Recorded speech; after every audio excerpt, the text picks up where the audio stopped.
However, 3 draws in a row was a bit of a worry for Farnborough manager Graham Wesley, and his side therefore badly needed to get back to winning ways in their next match at home to mid-table St Albans City.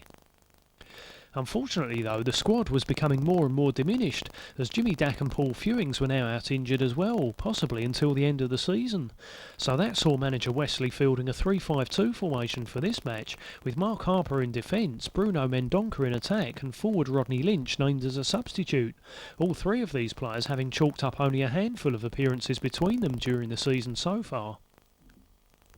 St Albans City, though, were perhaps ideal opposition for Farnborough at this stage, as they were stuck in mid-table when they'd started the season with much higher expectations.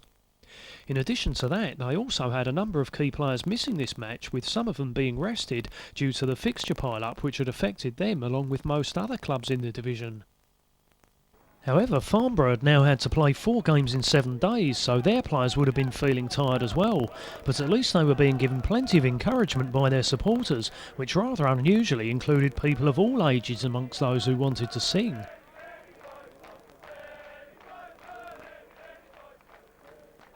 No doubt Farnborough's coaching staff would have been working hard to motivate the players as well though, and it looked that way in the 11th minute when a really sharp 5-man move ended with Portuguese striker Bruno Mendonca having his goal-bound but rather unorthodox looking far post volley blocked by St Albans defender Nicky Ghiari, with keeper Richard Hurst struggling to get across his goal in time. In fact, it was then the height of Mendonca that caused problems in the St Albans defence from the resulting corner, as he headed narrowly over after easily outjumping defender Ben Andrews.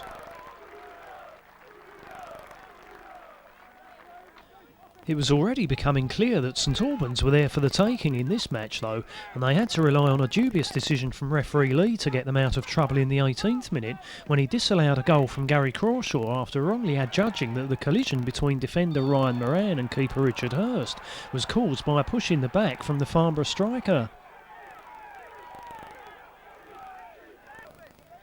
That meant that Farnborough had to wait until the 31st minute for the inevitable opening goal, and from what had gone on so far it was no surprise that it came from a St Albans defensive mistake, as keeper Hurst collided with his other central defender Ben Andrews this time, leaving Bruno Mendonca with a fairly simple tap-in, albeit using the prostrate Hurst's head, hand and boot as a pinball machine in the process. However, Hurst did manage to make a reasonable save in the 39th minute when Farnborough defender Mark Harper came up to get a shot in from a corner, but he wasn't tested again for the rest of the half and Farnborough had to be content with just the 1-goal lead going in at the break. Harper though was to have Farnborough's first chance of the second half as well when he got in a header from Lenny Piper's corner this time, but sent it way over the bar despite having a clear run at the ball.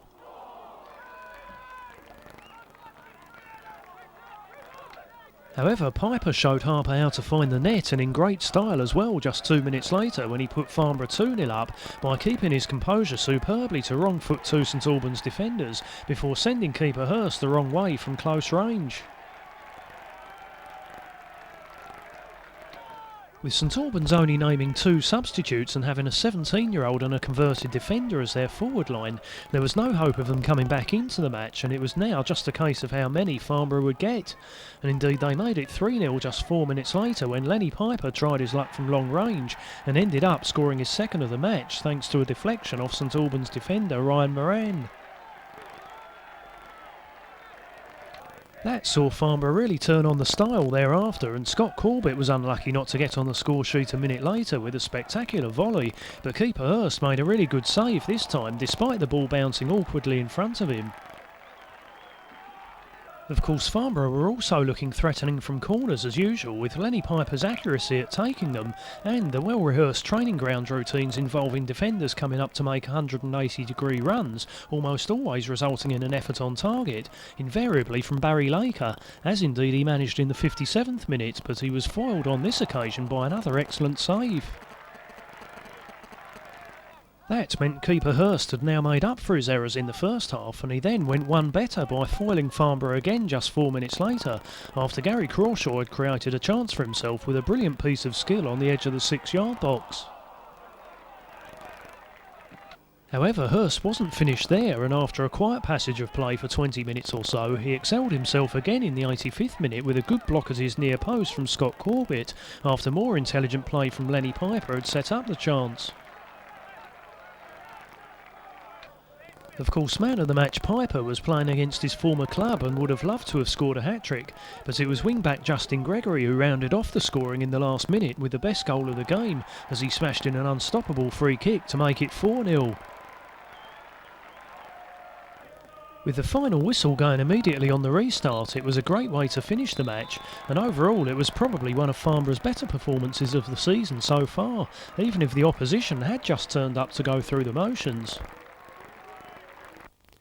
It was certainly a vital match for Farnborough to win though, as their only real challengers for the title, Canvey Island, had been winning virtually all of their matches as well, and were not out of the race just yet despite the 18-point margin.